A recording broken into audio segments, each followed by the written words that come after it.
May isang binatilyo na iniiwasan ng mga tao sa Barrio Estrella. Yun ay walang iba, kundi si Ismael. Matagal na siyang pagala-gala sa lugar at walang nakakaalam kung saan siya nagmula. Wala siyang magulang, wala ring kapatid, wala ring tiyak na nakakaalam ng kanyang edad. Ang tansya ng ilan ay 15 o 16, pero sa itsura niya ay parang mas bata pa. Payat siya, maitim na parang sunog sa araw, laging marumi ang damit at amoy pawis. Wala siyang permanenteng tirahan. Minsan nakikita siya sa ilalim ng tulay, kung minsan naman sa gubat o di kaya ay sa likod o harap ng kapilya. Marami sa mga taga-baryo ang naniniwala na merong daw dalang malas si Ismael.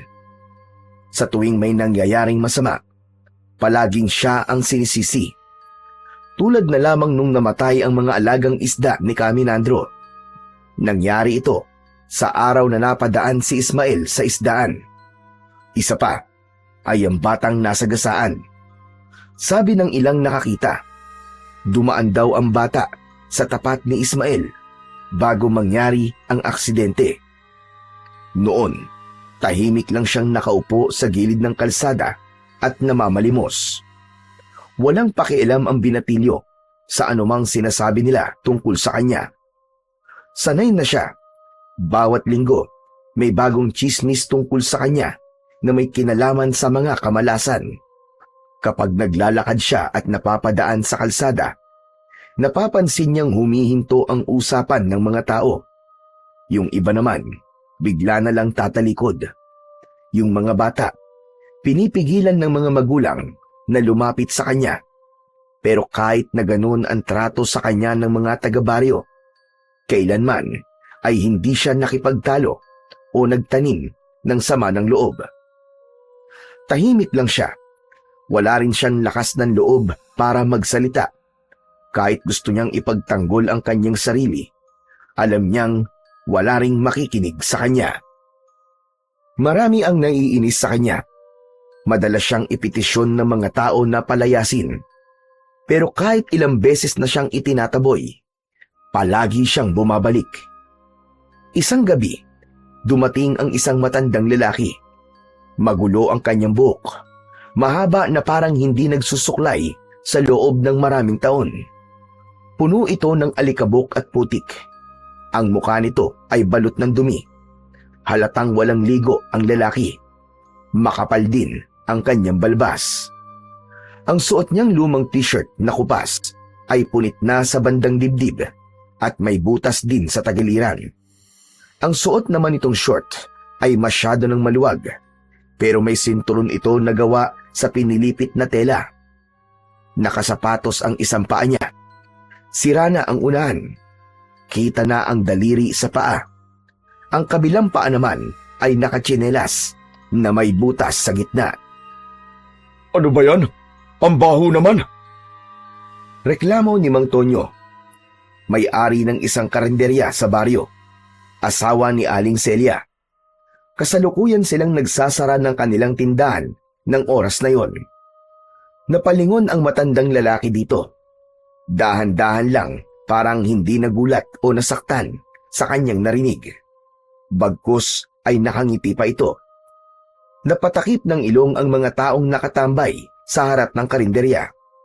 Hindi nila masikmura ang masangsang na amoy ng matanda. Tumigil ang matanda sa tapat ng mga tao. Tinignan sila isa-isa. Paparating na sila! Paparating na ang mga kampon ng kadiliman! Maganda kayo! Magsipagsisi na kayo sa inyong mga kasalanan!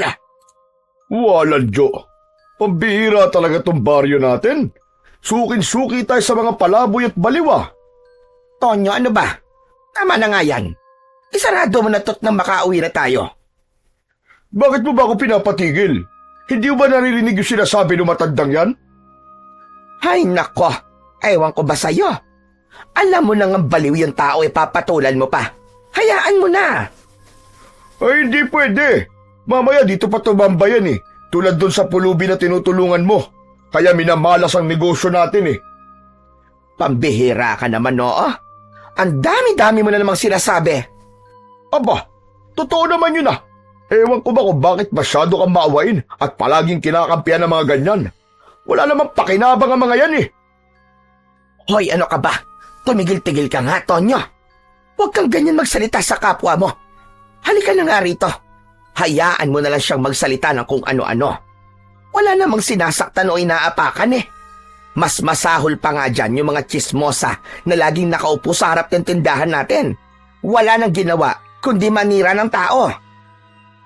Ang punto ko lang naman, Celia, kapag narinig ng mga bata yung sinasabi niya, aba, baka matakot ang mga yon. Ay nako, Tonyo. Ewan ko sa'yo. Kung tutuusin eh, mas nakakatakot pa nga ang lakas ng boses mo kaysa sa kanya. Sige na. Ipadlock mo na ang gate at tara na. Napakamot na lang sa ulo si Mang Tonyo at biglang natahimik. Bumuntong hininga siya at muling sumulyap sa matanda. Nang mapansin ng matanda na wala nang nakikinig sa kanya, tahimik siyang nagpatuloy sa paglalakad. Para siyang may hinahanap. Pagdaan niya sa isang lumang kapilya, bigla siyang tumigil. Tumingin siya sa lupa at nagsimulang manginig ang kanyang mga kamay. Ilang saglit pa, napaluhod siya at humagulgol ng iyak. Walang nakikinig! Walang naniniwala! Humanda kayo! Anumang oras, magigising ang mga halimaw! Babalik ang mga nilalang na matagal nang ibinaon sa lupa! Maririnig niyo ang iyak nila! May paparating! May paparating na dilubyo! Biglang napabalikwas si Ismael sa kanyang pagkakahiga nang marinig ang tinig ng matandang lalaki. Kaagad niyang nakita ito sa gitna ng kalsada sa tapat ng kapilyang pinagtutulugan niya ng gabing yon. Umupo ang binatilyo, tumingin sa matanda, tapos ay may kinapa sa kanyang bulsa. Maya-maya pa ay tahimik siyang lumapit. Hawak ang isang piraso ng biskwit. Iniabot niya ito sa matanda. Tumingin ito sa kanya. Walang nagsalita, pero ang kanilang mga mata parang nagkakaintindihan. Ngunit ang matandang baliw, tinulungan niya itong tumayo at pagkatapos ay inalalayan palapit sa harap ng simbahan. Pinaupo niya ang matanda sa nakalatag na karton. Lolo, ano pong nangyari sa inyo? Ano po bang sinasabi niyong dilubyo? Narinig mo ba yung sinabi ko kanina? Opo, rinig na rinig ko nga po eh. Masaya ko. Sa wakas, meron na ring makikinig sa akin. Lolo, teka po, saan po ba kayo galing? Ano po bang pangalan niyo? Saan ako galing? Aba, hindi ko alam. Pero ang pangalan ko ay Berting. Lolo Berting, ako naman po si Ismael. Napansin ko po na nanginginig po kayo eh. Giniginaw ho ba kayo? Nanginginig ako, pero hindi dahil sa ginaw. Sanay na ako sa ganun eh. Katulad mo lang din ako. Sanay na sa lamig at gutom. Lolo, di niyo pa po nasasagot yung tanong ko kanina eh. Yung tungkol po dun sa sinasabi niyo na dilubyo na paparating. Alam niyo ho eh, parang nangingilabot po kasi ako eh. Paano na lang po ako kapag nagkatotoo po yun?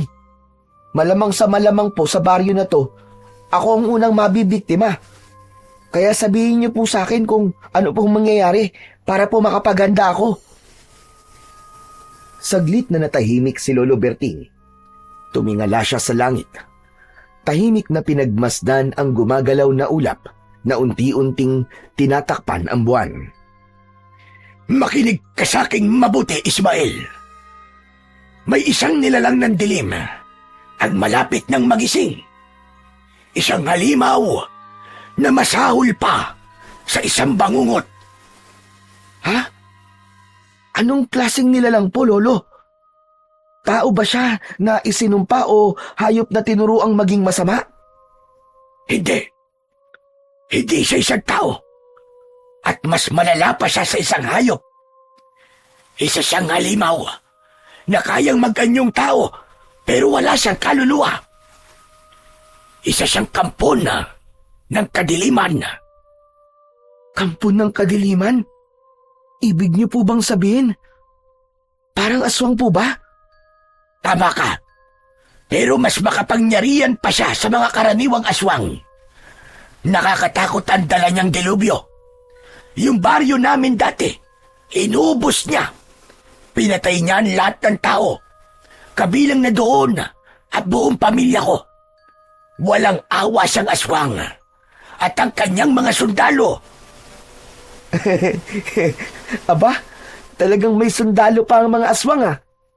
Huwag kang tumawa. Hindi ako nagbibiro iyo. Ang aswang na yun ay tinatawag na ulog.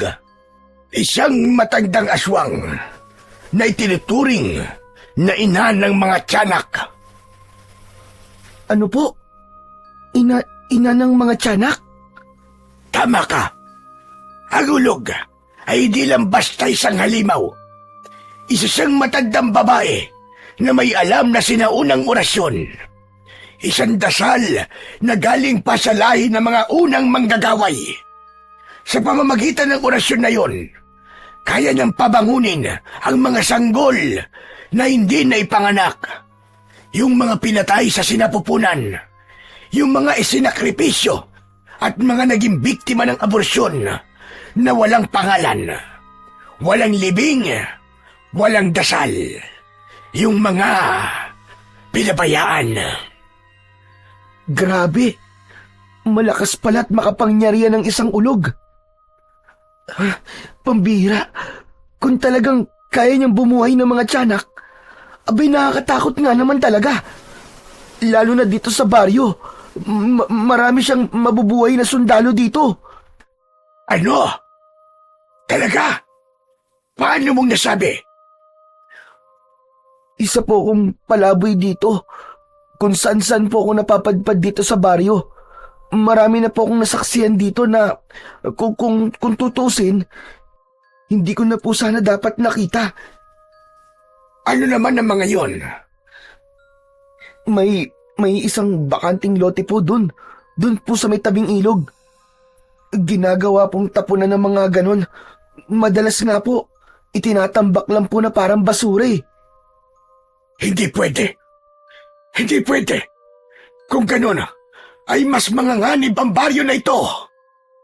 Dahil ang lugar na sinasabi mo, Utoy, perpekto yon sa ritual ng ulog.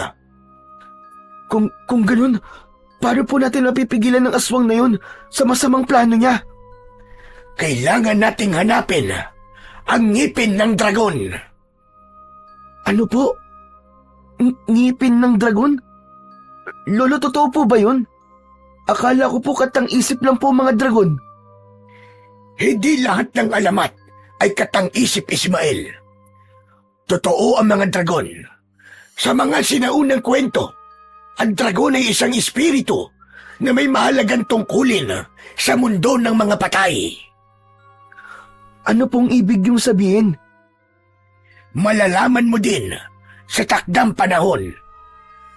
Kaya pala, walang nakikinig po sa inyo na ibang tao eh. Hindi po kapanipaniwala yung mga sinasabi nyo eh. Lolo Berting, kung totoo pong may dragon, sino po magpapatunay? Wala pa namang nakakakita ng dragon eh. Dahil hindi sila basta-basta nagpapakita. Pero maniwala ka, totoong-totoo sila. Dahil kung hindi sila totoo, paano namin napatulog ang ulog? Ay oo nga no. Paano nyo po natalo ang aswang? Nung gabing yon, desperado na kaming dalawa ni Mang Cardo, ang nag-iisang albularyo sa amin noon. Halos mawalan na kami ng pag-asa dahil nga halos lahat ng tao sa baryo ay napaslang na ng ulog. Nagpakita sa kanya ang isang gintong dragon. Wow! Ang astig po siguro nun, no? Grabe! Kung ako siguro, matatakot ako't mahihimatay kung makakita ko ng isang makapangyarihang nilalang na tulad po ng dragon. Ako man, iho. Mahihimatay din siguro ako kung makakakita ako. Pero iba si Mang Cardo, na kaya niya. Kaya naman, pinagkalooban siya ng isang gintong pangil o mas kilala sa tawag na mutya ng ngipin ng dragon. Ginamit ni Mang Cardo ang mutya na yon upang patulugin ang ulog sa huling sagupaan. Nang mawalan ng malay ang halimaw, kami na nga mismo ang naglibing sa kanya at kasama naming ibinaon sa lupa ang mutya. Lolo Berting, ano pong nangyari? Ba't biglang sasalakay po dito ang ulog ngayon? Dahil may nagnakaw ng mutya. Kinuha ito ng mga tangang magnanakaw na yon. Pero paano niyo po nalaman na ninakaw? Sinira nila ang libingan. Itinaas ang kabaong na nasa ilalim ng lupa at kinuha ang lahat ng kanilang pwedeng pakinabangan. Kinuha nila ang mutya. Marahil inakala nilang isang ginto o kayamanan yon. Ang hindi nila alam, kamalasan at dilubyo ang hatid na sumpanon. At ang tanging paraan lang po para matalo ang ulog ay ang mutya, ganun po ba? Tama ka. Kaya Ismael, kailangan ko ang tulong mo. Hanapin natin dito. Ha? Dito po, Lolo Berting? Bakit dito po sa baryo namin? Dahil taga rito ang nagnakaw nun. Ginagamit nila sa pansarili nilang interes. Ganun po ba, Lo? Pero, napakarami pong tao dito. Paano ko po malalaman kung sino pong may hawak ng mutya? Kausapin mo sila. Magtanong-tanong ka. Napayuko si Ismael. Hawak pa rin niya ang pakete ng biskwit. May natira pang isa. Kita sa mukha niya ang pag-aalinlangan.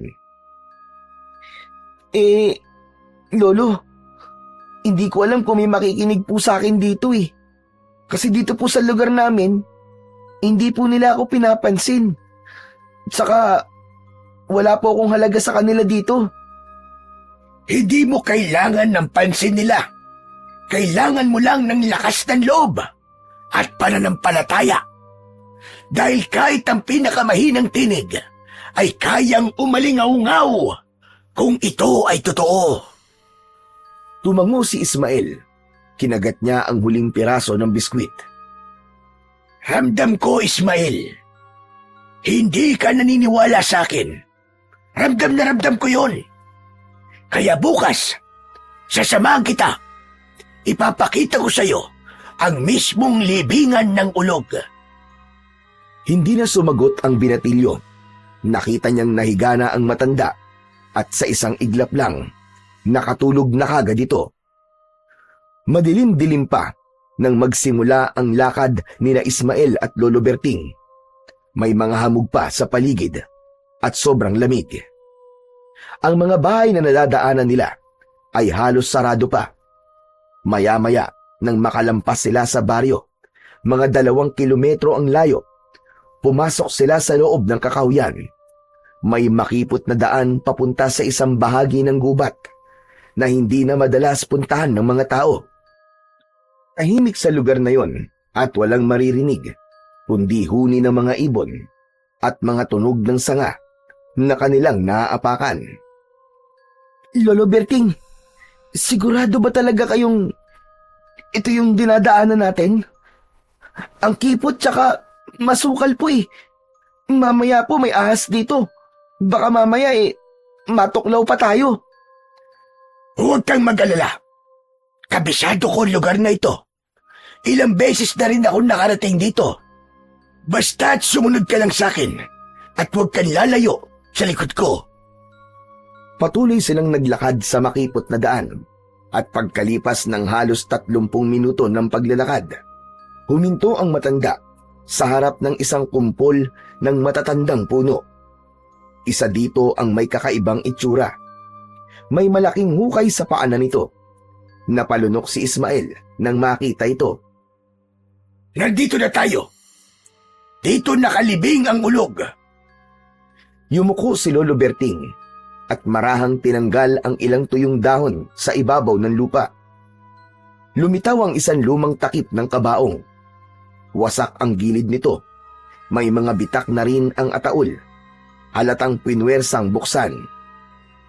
Huminga ng malalim si Lolo Berting bago dahan-dahang iniangat ang takip. Sa loob, naroon ang ulog. Umalingasaw kaagad ng amoy na parang nabubulok na laman ng patay na hayop. Lumaki ang mga mata ni Ismael nang makita ang isang matandang babae na nakahimlay sa loob ng kabaong. Payat, halos butot balat na. Ngunit ang balat ay parang pinatuyong balat ng ahas. Nakalugay ang buhok nito. Maputi na lahat at magulo na animoy sapot ng gagamba. Ang mga kuko nito ay mahahaba, matalim at kulay itim. Ang kanyang mukha naman ay labis na nakapagbigay ng takot sa binatilyo. Ang isang mata kasi nito ay bahagyang nakadilat at kulay pula, habang ang isa naman ay nakasara, malalim at natuyo na. Parang nakain na ng uod, naaagnas na rin ang gilid ng kanyang muka. Yan! Iyan ang ulog. Ang aswang na ina ng mga tiyanak. Tumango si Ismael. Nakatitig pa rin siya sa walang buhay na katawan ng aswang. Lolo Berting, may tanong lang po ko. Ano yun, Ismael? Sige. Kung ganito po kasama ang nilalang na to, bakit hindi na lang nyo sinunog ang katawan niya? Bakit hindi nyo na lang po tinapos ang lahat habang mahina pa siya? Wala naman siyang karapatang mabuhay, lalo na kung puro kasamaan lang ang dala niya. Hindi ganon kadali yun, Ismael. Ang ulog ay hindi basta-bastang nilalang. May laso ng katawan niya. Kapag sinunog mo yan, at sino mang makakaamoy ng usok ay siguradong matetepok. Hindi pwede ang karaniwang apoy. Dapat isang makapangyarihang apoy ang gamitin. Hala, grabe, ganun po ba? Kung ganun talagang nakakatakot pala yan. Tama ka. At ayon sa kwento ng lolo ko noon, ang kanyang mga ninuno ay nakaengkwentro na din ng isang ulog. Sinunog nila ito, pero marami sa kanila ang sumuka ng dugo. Para daw silang sinasakal hanggang sa nawalan na ng hangin. Kaya po pala, inilibing nyo na lang. Teka, bakit nyo nga po ba ako isinama dito? Dahil alam kong hindi sapat ang kwento lang iyo. Kailangan may makaalam ng totoo. Dahil kapag may nangyari sa aking masama, ikaw na lamang ang tanging pwedeng magpatuloy at magsabi sa kanila ng babala. Muling napatitig si Ismael sa matandang aswang. Bahagya siyang napaatras nang makitang tila gumalaw ang ilang daliri nito. Lolo! Lolo, tingnan niyo! Gumalaw po yung kamay niya! Huminahon ka! At huwag ka masyado maingay. At baka mapabilis ang pagising niya. Lolo! Lolo, tara na! Natatakot na po ako sa nilalang na yan! Ismael! Hindi na ako sasama pabalik sa baryo. Ha? Hindi na kayo sasama? Bakit po? Paano po ako? Hindi ako pwedeng umalis dito. Kailangan kong bantayan ang katawan niya para subukang pigilin ang pag-aasik niya ng lagim. Makinig kang mabuti sa akin, Ismael. Gawin mo ang lahat para maiparating sa mga tao ang pagdating ng dilubyo. Pero tulad nga po ng sinabi ko kagabi, isa lang po akong pulubi. Wala po makikinig sa akin Lahat sila tiyak na pagtatawanan lang po ko. Saka, isa pa, baka kung magsabi ako ng tungkol sa dilubyo, baka sa akin po isisi yun. Lalo na tagtingin po nila sa akin ay malas Paano po sila maniniwala sa akin? Alam ko kung ano ang pakiramdam ng hindi pinaniniwalaan. Danas na danas ko na yan, mula noon hanggang ngayon. Pero tandaan mo, minsan, hindi mo kailangan ng tiwala ng lahat. Isang tao lang ang kailangang maniwala sa'yo. At yun na ang simula. Pero, natatakot ako, Lolo Berting eh. Sana hindi nila magkatotoo ang mga sinasabi mo, Lolo Berting. Yun din ang gusto kong mangyari. Pero malinaw ang pangitain ko. Magigising ang ulog na ito. At pag nagising siya, doon na siya maghahasik ng lagim. Tinignan nito si Ismael na puno ng takot at pagkalito. Bantayan mo ang gabi, iho. Pakinggan mo ang hangin. At kung may maririnig kang iyak ng sanggol, wag na wag kang lalapit. Lumayo ka kung kinakailangan. Dehado ako nito. Paano ako? Isa lang po akong palaboy eh. Saan ako magtatago? Kaya kailangan mahanap mo ang mutya ng ngipin ng dragon para mapatahimik kagad ang halimaw na ito. Paano ko po yun hahanapin? Kung hindi ka pwedeng magtanong, magmasid-masid ka. O sige na, umalis ka na habang maaga pa. Gawin mo sana ang lahat, iyo. At saka nga pala, may isang paalala pa ako. Ang ulog ay isang mapagpanggap na nilalang. Huwag kayong magtitiwala sa mga estranghero. Umalis na si Ismael mula sa libingan ng ulog. Habang naglalakad sa makitid at masukal na daan pabalik sa baryo, paulit-ulit na bumabalik sa kanyang isipan ang mga sinabi ni Lolo Berting. Natakot na siya para sa kanyang sarili. May bahagi sa kanyang isip na gustong tumakbo palayo. Iwan ang baryo. Umalis habang may oras pa. Iligtas ang kanyang sarili. Pero may mas malakas na tinig sa puso niya na hindi niya kayang talikuran ang baryo. Oo, madalas siyang hindi pinapansin. Tinatawag siyang malas, nilalayuan at minamaliit. Kung minsan ay sinasaktan pa. Pero sa kabila ng lahat ng ito, ang naging tahanan niya ay ang baryong ito. Dito siya natutong mabuhay. Dito siya umiiyak, tumatawa, kumakain, natutulog sa gilid ng kalye. At sa kabila ng lahat, dito siya umaasang isang araw ay may makakakita rin sa kanya bilang isang tao. Siya lang ang nakakaalam ng totoo sa nalalapit na panganib. Kahit alam niyang wala siyang pangalan sa mata ng nakararami, alam niyang hindi siya dapat na basta na lamang manahimik sa tabi. Kailangan niyang kumilos para sa kaligtasan ng baryo. Samantala, naiwan naman si Lolo Berting sa harap ng lumang libingan. Tahimik, hindi kumikibo. Tinititigan niya ng matagal ang kabaong na bahagyang natatabunan ng mga tuyong dahon. Humugot siya ng malalim na buntong hininga at marahang ipinikit ang mga mata. Waring binabalikan sa isip ang mga masalimuot at masakit na alaala sa kamay ng ulog. Ang nilalang na minsan na nagdulot ng lagim sa kanilang dating baryo. Pagdilat niya, muli niya itong tinitigan at nangako siya sa sarili na hindi na mauulit ang nangyari noon. Hindi na niya hahayaan na makalabas pa sa kabaong ang aswang. Babantayan niya ang libingan. Gagawin niya ang lahat ng kanyang kayang gawin, kahit pa ang kapalit ay sarili niyang buhay. Samantala, sa baryo, abala na si Aling Celia sa loob ng kanyang karinderya. Pawis na siya sa pagluluto ng kanyang mga paninda. Wala pang 6:00, pero may ilang suki na ang dumarating para mag-agahan. Hindi niya masyadong maistima ng maigi ang kanyang mga suki dahil nalilito na siya sa dapat na unahin. Naiinis na rin siya sa asawa dahil tanghali na ito nagising. Kaya naman, nang pumasok ito sa kusina, hindi na napigilan ng ginang ang kanyang bibig. Aba, Tonyo, anong oras na? Akala mo ba'y madali ang mga trabaho ko dito? Ako na naman ang pinagagawa mo sa lahat.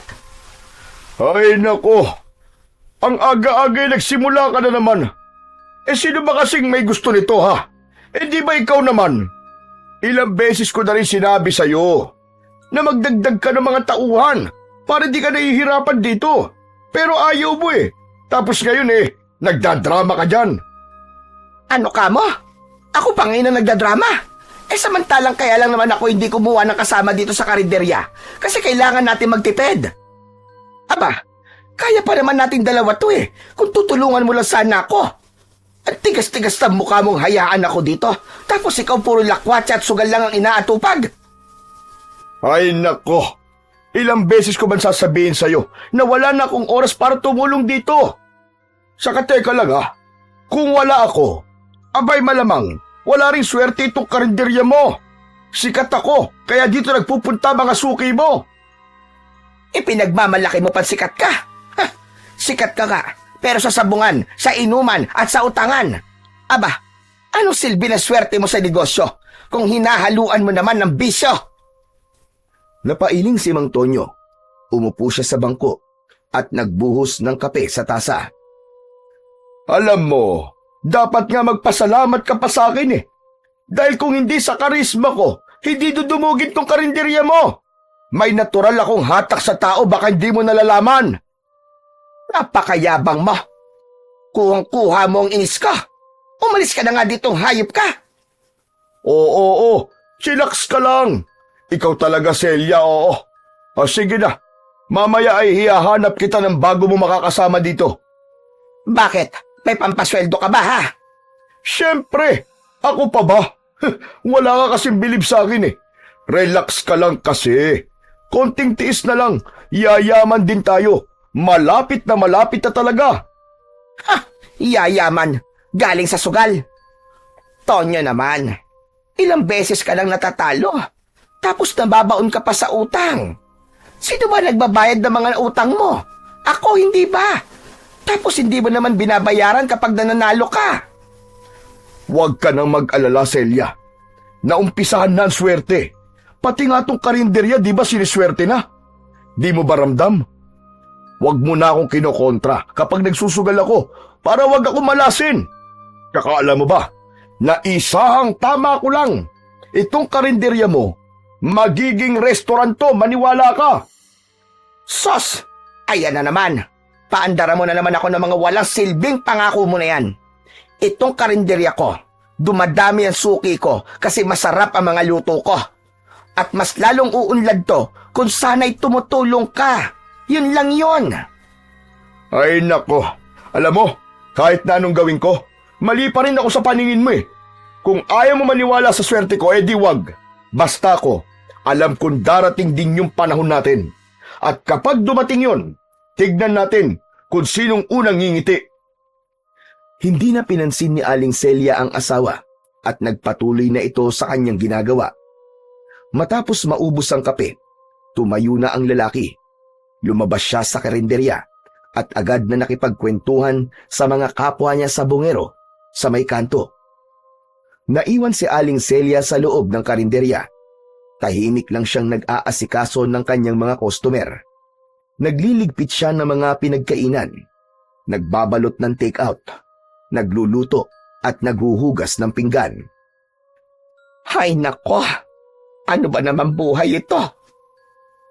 Kailangan ko na siguro talagang humanap ng makakasama dito sa tindahan. Wala na talaga silbi ang asawa kong magaling. Pwisit talaga. Kung bakit ba sa dinabi namin ng lalaki, siya pang napili ko. Napakamalas ko naman. Ilang oras pa ang nakalipas habang abala sa pag-aasikaso ang babae. Napansin niya si Ismael na paparating. Dahan-dahan ang lakad nito. Parang wala sa sarili. Tulala at parang may malalim na iniisip. Napatingin si Aling Celia sa orasan. 9:00 na ng umaga. Ismael! Hoy, Ismael! Halika nga rito. Napalingon si Ismael. Parang nagulat sa tawag. Saglit siyang tumigil. Tinignan niya si Aling Celia. Sa kadahan-dahang lumapit. Tahimik pa rin siya at nakayuko. Oy, bata ka. Ano ba nangyari sa'yo? Parang ilang araw ka nang di natutulog ah. Kumain ka na ba ha? Umiling lang si Ismael. Walang salitang lumabas sa bibig. Tumangu-tangu lang siya ng marahan. O siya, halika na. Pumasok ka na muna rito. Dito, maupo ka. Mag-almusal ka muna bago ka kung saan-saan magpunta. May natira pang sinangag tsaka longganisa. Mainit-init pa yan. Hindi na tumanggi si Ismael. Tahimik siyang naupo sa isang sulok ng karinderya. Agad namang inihain ni Aling Celia ang pagkain. Nilagyan niya ng kanin, itlog at 3 pirasong longganisa ang plato. Sabay naglagay ng malamig na tubig sa baso. O, hayan ha. Kumain ka lang dyan. Di mo na kailangang bayaran yan. Salamat po, Aling Celia. Kayo na po talaga ang pinakamabait po dito sa baryo. Hay nako. Huwag mong sabihin yan at baka marinig ka ng asawa kong si Tonyong demonyo. Baka kung ano na naman ang sabihin nun. Hindi mo ba alam? Ayaw na ayaw nun sa'yo.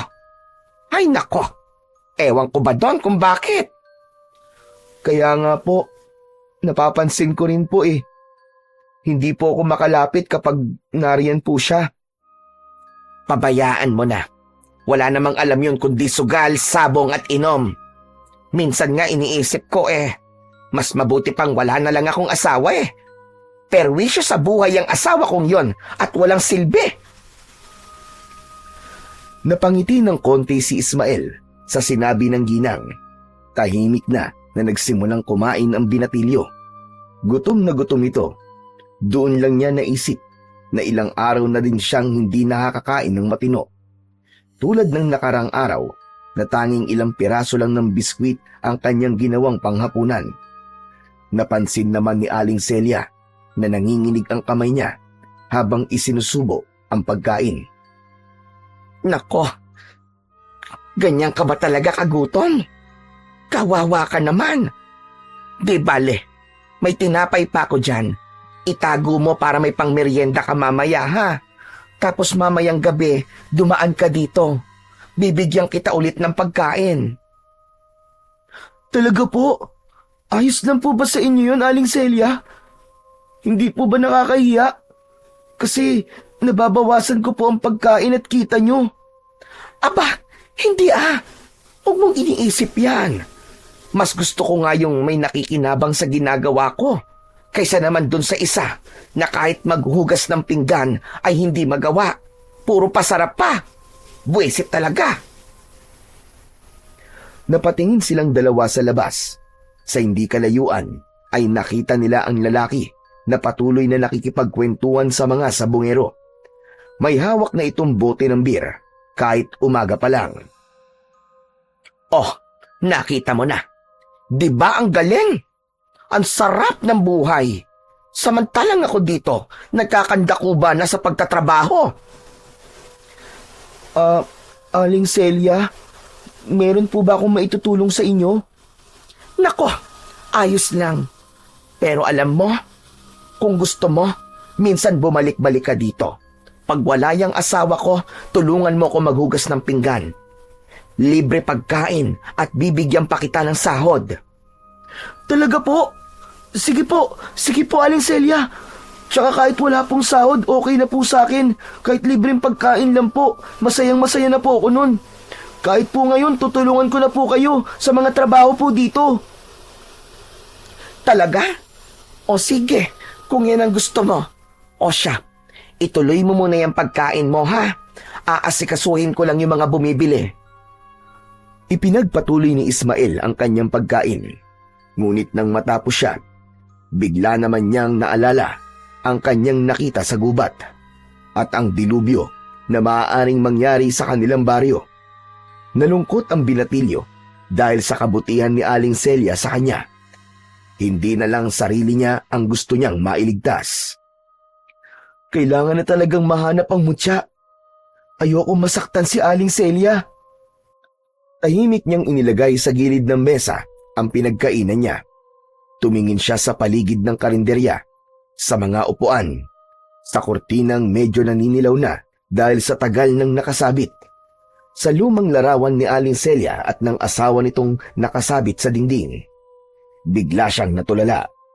Ngunit bigla siyang nagising sa kanyang pag-iisip nang bumalik si Aling Celia, bitbit ang bayad ng customer. O ano, ayos ka lang ba riyan? Parang ang lalim ng iniisip mo. Opo Aling Celia, okay lang po ako. Eh bakit parang malungkot ka? May naalala lang po kasi ako eh. Tungkol po dun sa babala ng matanda. Tungkol po sa paparating na dilubyo. Ang tinutukoy mo bang matanda ay yung taong grasa na kung ano-ano ang pinagsasasabi? Nako, huwag kang maniniwala sa mga ganon. Kasi yung isip nila kung saan-saan nakakarating at namamasyal. Minsan, dala na lang din ng katandaan o gutom. Kaya kung ano-ano na lang ang lumalabas sa bibig. Huwag mo nang masyadong intindihin yon, iho. Hindi po Aling Celia eh. Hindi po siya matandang baliw. Nakausap ko po siya ng maayos kagabi at kanina po, meron po siyang pinakita sa akin. Mga bagay po na magpapatunay po na totoo nga po mga sinabi niya. At ano naman ang mga pinakita niya sa'yo? Aling Celia, isang lumang libingan po sa gitna ng gubat. Doon po ako galing kanina. Sabi niya po, doon nakalibing ang ulog na posibleng umatake dito sa baryo natin. Ano ka mo? Ulog? Opo, isa pong aswang. Eh di ba't sabi mo ay nakalibing na ang ulog na yan? Bakit ka nag-aalala? Eh patay naman pala. Aling Celia, ang sabi po niya sa akin magigising daw po ito. Kasi po, may nagnakaw po ng mutya ng ngipin ng dragon. Kailangan daw po ito mabawi at maibalik sa libingan para hindi po ito magising. Aba, nakakatakot nga naman yan, iho. Pero sigurado ka bang ulog ang nakita mo? Opo, Aling Celia. Nakakatakot nga po siya eh. Ang pangit po ng mukha niya. Parang halimaw. Parang kalahating ahas at kalahating tao. At kung totoo po na magising ito, lahat po ng tao dito mauubos po. Ganon kalakas ang aswang na yon? Opo, Aling Celia. Jesus Maria Josep, paano yan? Paano natin hahanapin yung mutya na yon? At saka, sigurado ba'y matanda na taga rito'y magnakaw? Opo, sabi niya nakita niya daw po ito sa kanyang mga pangitain. Kung ganon, tutulungan kita, Ismael. Hahanapin natin ang mutya. Talaga po? Naku, salamat po, Aling Celia. Totoo nga po pala yung sabi ni Lolo na hindi ko kailangan ng tiwala o paniniwala ng lahat kung may isang maniniwala. Yun na daw po ang simula. Teka, ang lalim nun ah. Pero sandali, ano ba ang itsura ng mutya ng ngipin ng dragon? Mukha daw po itong pangil na matulis ang dulo. Kulay ginto daw po ito, Aling Celia. Kaya napagkamalan na may halaga nung magnanakaw. Kulay ginto. Kaya pala. Abay kung ako rin naman na makakakita nun, baka maisip ko rin na ginto talaga yon. Pero sabi mo, pangil yun ng dragon. Hindi ba yung delikado sa taong may tangan nito ngayon? Delikado po. Sobrang delikado po dahil ito po ang dahilan kung bakit magigising po ang ulog. Ang mutya na nagpatulog dito ng mahabang panahon. Iniligay po yun ng isang biyasang albularyo para protektahan po ang lahat laban po dun sa malupit na aswang. O Ismael, ano ba yan? Parang lalo kong kinikilabutan sa kwento mo. Sa tono ng boses mo parang totoo nga. Maniwala po kayo, Aling Celia. Totoong-totoo po ito. Naniniwala po ako dun sa matanda. Kasi nakita ko po talaga yung aswang sa kanyang libingan. Natatakot po ako, Aling Celia. Kapag hindi ko nahanap ang mutya, posibleng ako po ang pinakauna niyang magiging biktima. Wala po akong bahay na masisilungan o mapagtataguan kung sakali man po na umatake siya. Ako po ang unang mamamatay. Huwag kang matakot. Huwag kang matakot, Ismael. Kailangan mo ng masisilungan. O siya, sige. Dumito ka muna sa loob ng tindahan ko. Po? Seryoso ko. Para mabawasan yung takot na nararamdaman mo. Dito ka. Ibibigay ko sa iyo ang isa kong susi. Mamayang gabi, kapag tahimik na, saka ka pumasok dito. Dito ka matulog. Maghahanda din ako ng hapunan mo. Ilalagay ko dun sa ref. Pero itong tatandaan mo. Kailangan mong lumabas ng maaga o madaling araw pa lang para walang makakakita sa iyo, ha? Para hindi ka makita ng asawa kong inutil. Alam mo na, malaking problema yon pag nagkataon. Naku, maraming salamat po, Aling Celia. Hindi ko po alam kung paano ko po kayo mapapasalamatan. Ang bait-bait niyo po talaga sa akin. Ay nako, wala yon iho, huwag mong isipin yon. Ginagawa ko to kasi alam kong mabuti kang bata. Hindi mo rin naman ginusto na maging ganyan ang buhay mo, hindi ba? Kundi lang sana tarantado ang asawa ko aampunin na kita Ayos lang po yun, Aling Celia. Sanay na rin naman po ako sa buhay sa lansangan. Malaking bagay na po itong ibinigay niyo sa akin. Napakabait niyo po. Ngumiti si Aling Celia. May dinukot ito sa kanyang bulsa. Isang lumang susi. Inabot niya ito ng palihim kay Ismael. O ayan ha. Gamitin mo yung susi na yan kahit na anong oras mo gustong pumunta dito. Basta tahimik ka lang ha. Huwag kang magkakalat. Huwag kang mag-iingay. May maliit akong kwarto sa bodega. Doon ka matulog kung gusto mo. May banig at kumot doon. Maraming salamat po talaga, Aling Celia. Saka nga pala, huwag kang mangangalikot dito ha. Ayoko ng problema. Opo, pangako po. Hindi ko po kayo bibigyan ng problema. Maraming salamat po uli. O siya, sige na. Bumalik ka na lang ulit mamayang tanghali. Kasi sigurado ko na nasa sabungan na naman ang asawa ko. Tulungan mo ko sa mga gawain ko dito, ha? Opo. Tumango si Ismael nang makaalis sa harap niya ang babae na pangiti siya. Sa simpleng kabutihan nito sa kanya, nagkaroon siya ng pag-asa. Nabawasan kahit papano ang takot niya. Samantala, habang inililigpit ni Aling Celia ang mga plato sa ibang mesa, panay ang sulyap niya kay Ismael. Hindi man niya aminin, pero may kung anong kaba siyang naramdaman nang marinig mula sa binatilyo ang banta ng ulog. Minsan na niyang napakinggan ng kwento tungkol dito, pero matagal ng panahon yun, kaya medyo nakalimutan na niya. At kung hindi lang pinaalala ng bata ang tungkol dito, hindi pa niya maaalala ang minsang naikwento sa kanya ng kanyang lolo. Napakagat labi siya. Hindi na lang si Ismael ang kinakabahan, kundi pati siya. Samantala, pagdating ng tanghali, nasa sabungan si Mang Tonyo. Maingay ang lugar, amoy pawis, sigarilyo at alikabok. Nasa isang sulok si Mang Tonyo, may hawak na manok habang nakaupo sa bangko. Dumaan ang tagabantay ng sabungan at napansin siya. Aba, Mang Tonyo! Andito ka na naman! Iniwan mo na naman yung asawa mo doon sa karinderya! Nako, pabayaan mo yun doon. Kaya-kaya na niya mga gawain doon, ano? Marunong yun sa lahat Ako, dito ako kailangan. Dito ang swerte ko At dito maraming pera. Iba ka talaga. Kung sa bagay, ilang araw ka na siniswerte Sana all. Lahat ng pusta mo, paldo. Aba, syempre. Akin lahat ng swerte. Kaya't magdididikit ka sa akin. Kaya nga para kang may agimat. Aba, anong agimat? Wala. Wala akong agimat. Anong pinagsasabi mo? Swerte lang talaga ako. Tumawa si Tonyo, sabay lakad papunta sa gitna ng sabungan, habang patuloy ang tawanan at sigawan ng mga tao. Kinagabihan, matapos ang maghapong pagtulong sa karinderya, napaupo si Ismael sa tabi ng kalan. Tahimik na ang paligid. Wala na ang mga suki. Wala na rin ang amoy ng nilulutong ulam.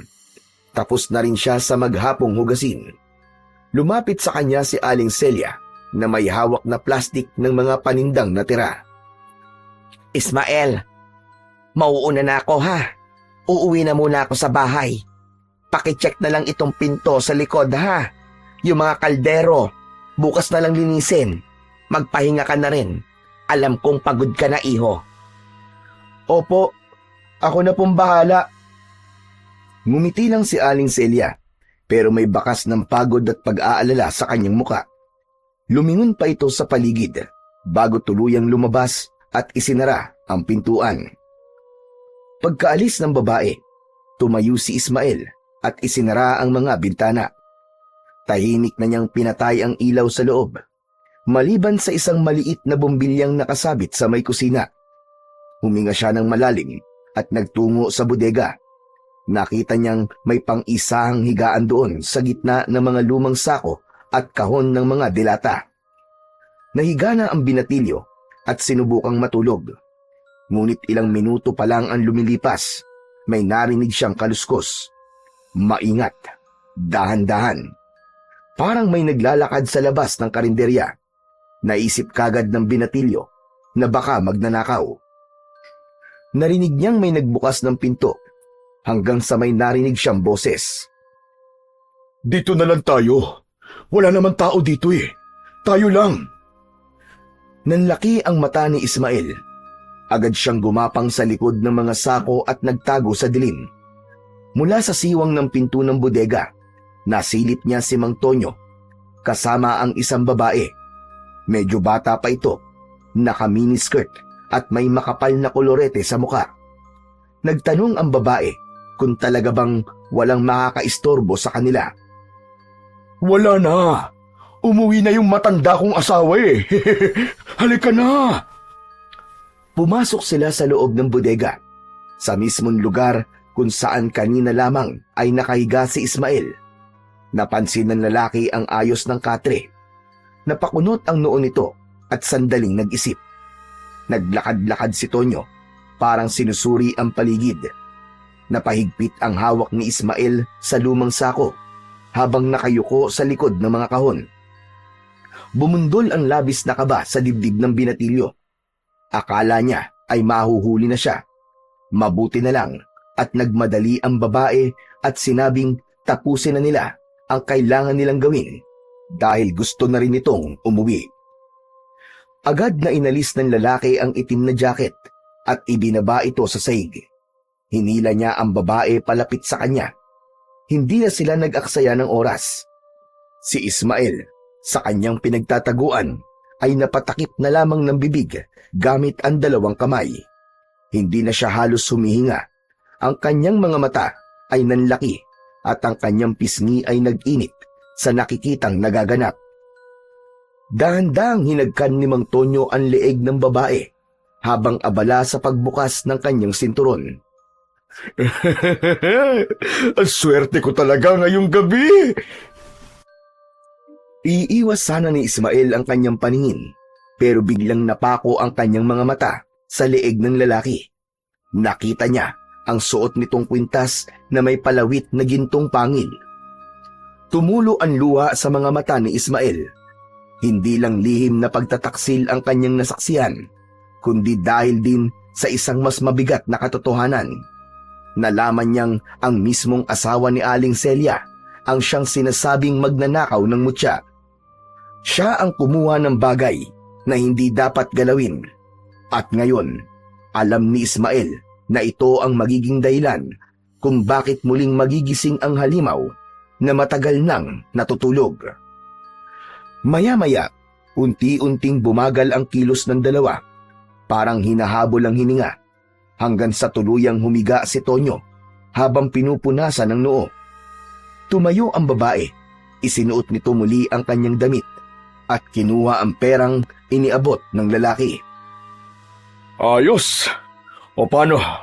Gaya ng dati ah. Sa susunod ulit, text mo lang ako. Tumango ang babae bago lumabas. Nanatili si Tonyo sa higaan. Nakapikit, nakangisi. Maya-maya ay umupo ito at kumuha ng yosi sa bulsa at sinindihan ito. Si Ismael sa kanyang pinagtataguan ay nanatiling hindi gumagalaw. Nanginginig siya sa galit at inis. Hindi niya maintindihan kung bakit kailangan gawin ito ng asawa ni Aling Celia. Maya-maya ay nakita niyang tumayo si Mang Tonyo at lumabas na ng bodega. Madaling araw nang lumabas si Ismael sa karinderya. Hindi na siya nakatulog ng gabing yun. Medyo lumayo siya ng konti sa tindahan at doon ay inabangan niya si Aling Celia. Nag-iingat na din siya na makita ni Mang Tonyo kung sakali man na dumating na ang mag-asawa. Maya-maya lang ay nakita na niya si Aling Celia na paparating.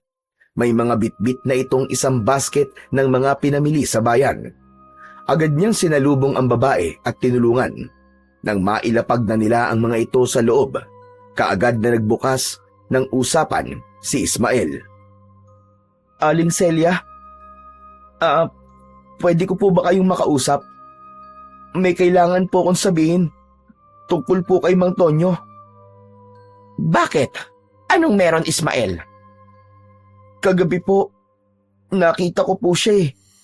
May kasama po siyang babae sa bodega. Ano ka mo? Babae? Abay, anong ibig mo sabihin? May babae po siyang dinala dito kagabi. Nakita ko po silang dalawa na may ginawa pong kababalaghan. Hindi. Hindi totoo yan, Ismael. Oo, lasinggero at sugaro lang asawa ko. Pero hindi niya ako lulukohin.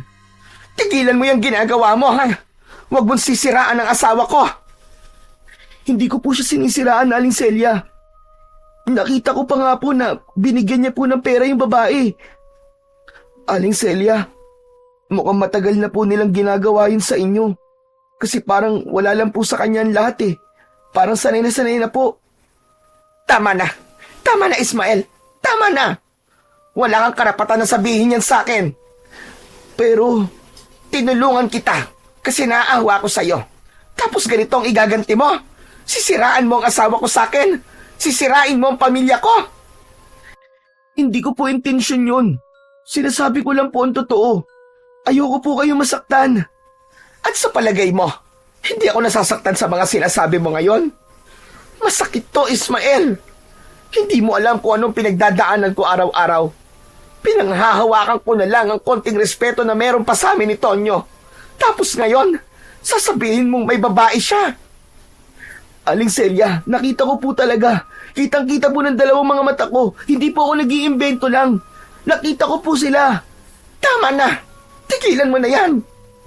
Hindi ko na kaya. Napaupo si Aling Celia sa bangko habang hawak ang dibdib at nangingilid ang luha sa mga mata. Bakit kailangan kong malaman ito sa ganitong paraan? Pasensya na po kayo, Aling Celia. Gusto ko lang po talagang ipaalam sa inyo kasi ayoko pong makita kayo na niloloko po ng inyong asawa. Hindi po to para guluhin kayo. Okay lang, iho. Nabigla lang ako kasi sa'yo ko pa maririnig yan. Alam mo, matagal ko na rin naman nararamdaman na may mali. Pero pinipikit ko na lamang ang mga mata ko. Nilulunok ko na lang. Iniisip na baka guni-guni ko lang yung nakikita kong pagbabago sa ugali niya. Palagi kong sinasabi na baka pagod lang siya o baka stress lang sa pagsusugal niya. Pero tama pala ang hinala ko noon pa. Totoo palang may kinakalantari ng ibang asawa ko. Kasalanan ko siguro to. Marami na siguro akong pagkukulang sa kanya. Wala po kayong kasalanan, Aling Celia. Wala po kayong ginagawang masama. Ang sakit-sakit lang, Ismael. Dahil lahat ng sakripisyo ko, parang wala lang. Yung bawat timpla ko ng kape tuwing umaga, yung pagtitiis ko sa pagiging lasing niya, yung paglalaba ko ng marurumi niyang damit kahit amoy alak at sigarilyo. Lahat yon, parang tinapon lang niya. May isa pa po pala akong nakita, Aling Celia. Ano, Ismael? Nakita ko pong nasa kanya po ang mutya ng ngipin ng dragon. Ano ka mo? Bakit nasa kanya yun? Huwag mong sabihin. Opo, Aling Celia. Siya po yung nagnakaw sa mutya. Bakit niya gagawin yun? Paano? Hindi eh. Imposible yun, Ismael. Hindi gagawin ni Tonyo ang magnakaw lalo pat galing sa hukay. Ay numero unong matatakutin ng taong yun eh. Pero nagsasabi po ako ng totoo, Aling Celia. Tulungan niyo po akong makuha yun sa kanya. Kapag hindi natin nakuha ang mutya, wala na pong pag-asa. Magkakagulo po sa buong baryo. Marami ang mamamatay. Dahil posibleng anumang oras po ay magigising na po ang halimaw. Ismael, patawarin mo ko. Pero hindi ko alam kung kaya kong kunin yun kay Tonyo. Iba ang asawa ko. Kapag may ginawa kong hindi niya gusto, sinasaktan niya ako. Aling Celia, kung hindi natin mapipigilan ng aswang, maraming mamamatay. Hindi lang po ako. Baka pati kayo at lahat po ng kumakain sa karinderya nyo, lahat po ng mga bata. Baka pati ang anak nyo, mapahamak. Hindi ko alam kung kaya ko. Pero sige, susubukan ko, Ismael. Salamat po. Pangako, kapag nakuha na po natin ang mutya, magiging tahimik na rin po ang lahat. Pero kung sakali man po nahuli na ang lahat, asahan po nyo na poprotektahan ko po kayo. Hindi ko po kayo pababayaan, Aling Celia. Salamat, iho. Pero sinasabi ko na sa'yo ngayon, mahirap tong gagawin ko. Sana hindi lang to basta kwento, ha? Opo, hindi ko po kayo niloloko. Taglit silang nagkatitigan, parehong may takot sa kanilang mga mata. Habang tahimik na nag-iisip si Aling Celia at si Ismael ay may narinig na kaguluhan sa labas. Una, may hinang yabag. Pagkatapos mga boses, paunti-unting lumalakas. Nagkatinginan silang dalawa. Lumapit sila sa bungad ng karinderya at mula roon, nakita nila ang ilang tao na nagtatakbuhan. May nagsabi sa kanila na may namimigay daw ng regalo. Napakunot ang noo ni Ismael. Sa gitna ng kalsada, tanaw niya ang kumpulan ng mga tao. Karamihan ay mga matatanda at bata. Sila ang unang pinuntahan ng dayo. Tuwang-tuwa ang mga ito na nakatanggap ng ayuda. Regalo? Halika, Ismael. Tignan natin. Sumabay sila sa agos ng mga tao hanggang sa marating nila ang gitna ng kumpulan. At doon, nakita nila ang tinutukoy ng mga tao. Isang magandang babaeng dayo. May dalang basket na puno ng mga pagkaing tinapay, prutas at ilang sobre. Lahat ng matatanda at batang lumalapit sa kanya ay may natatanggap. Para siyang diwata sa mata ng mga tao. Grabe! Ang ganda-ganda naman niya. Parang artista. Pero si Ismael hindi mapakali. Kahit mabait at maganda ang itsura ng babae sa kanyang harap, ay may kutob siyang hindi maganda dito. May naaamoy siyang kakaiba. Hindi amoy ng tinapay at tsokolate, at hindi rin amoy ng taong pawisan. Iba, parang amoy ng bulok na hayop na pilit tinakpan ng pabango. Biglang napakunot ang kanyang noo nang mapagtanto na parang siya lang ang nakakaamoy nun. Teka, ang baho naman. Ba't ganun? Ano yon, Ismael? Wala po ba kayo naaamoy na masangsang? Ang baho. Ha? Wala naman ah. Alam mo, mabuti pa pumila ka na rin. Sayang din yung pinamimigay niya, oh. Pero hindi lumapit si Ismael. Pinili na lang niya na manood habang pinagmamasdan niya ang dayong babae. Tila lumilinaw ang kutob niyang hindi lang ito basta dayo. Kinagabihan, hindi na bumalik pa si Ismael sa loob ng karinderya. Sa kabila ng ilang beses na pagtanggi ni Aling Celia nang isaoli niya ang susi, pinili na lamang niyang manatili sa labas at matulog sa likod ng simbahan. Kinakabahan siya tulad pa rin ng dati dahil sa takot na baka biglang may umatake, pero tinanggap na niya kung sakali man. Naganda na lamang siya ng isang kutsilyo at yon ang kanyang itinabi sa kanyang pagtulog. Inayos niya ang sarili at pinilit na ipikit ang kanyang mga mata, pero hindi siya nakatulog. Malalim na ang gabi, pero nanatiling mulat ang kanyang mga mata. Gising na gising ang kanyang diwa. Tahimik na ang gabi. Tanging mga kahol na lang ng aso ang naririnig sa paligid. Hanggang sa may narinig siyang kaluskos. Mahina yon, parang ingat na ingat sa pagkilos. Mabilis siyang napatayo at agad na nagtago. Sinilip niya kung sino pa ang gising ng mga oras na yon. Doon niya nakita ang isang anino na naglalakad. Walang direksyon ang tingin nito at parang walang buhay kung gumalaw. Siya? Anong ginagawa niya rito? Nakilala niya ito, ang babaeng dayo. Hindi siya makapaniwala sa kanyang nakita. Parang wala ito sa sarili, waring nasa ilalim ng kung anong hipnotismo. Sinundan niya ito, dahan-dahan, ingat na wag makalikha ng ingay. Ang direksyon ng babae, patungo sa bakanting lupang malapit sa ilog. Isang lugar na kinaiinisan, kinatatakutan, at kadalasang iniiwasan ng mga taga-baryo. Ang lugar kung saan itinatapon ang mga sanggol na walang pangalan. Yung mga hindi na piniling isilang, yung mga dinala sa mundo pero hindi pinanindigan. Yung mga iniwan, inabandona, hanggang sa mamatay, sa gutom, lamig o takot. Lahat ng taga ron, alam ang istorya ng lupain yon, kaya walang pumupunta sa lugar na yon. Pabilis ng pabilis ang tibok ng puso ng binatilyo, habang sinusundan pa rin ang babae. Alam niyang hindi na lang kutob at masamang hinala ang kanyang nararamdaman. Sigurado na siyang may mali sa babae. Anong gagawin niya dito? Mula sa kanyang pwesto, tanaw na tanaw niya ang babae. Nakatingin sa tubig. Parang umaawit ito pero mahina lang. Hindi maintindihan ni Ismael ang sinasabi nito. Ngunit malinaw sa kanyang hindi pangkaraniwan ang inaawit ng babae. Bigla itong lumusong sa tubig. Lumubog ito sa gitna ng ilog. Nakasilip pa rin ang binatilyo. Tahimik. Halos hindi na humihinga. Ilang segundo na ang lumipas. Walang gumagalaw. Wala ring kakaibang tunog kundi ang mahina at kalmadong tubig. Natakot si Ismael. Naisip niyang baka nagpakamatay ang babae.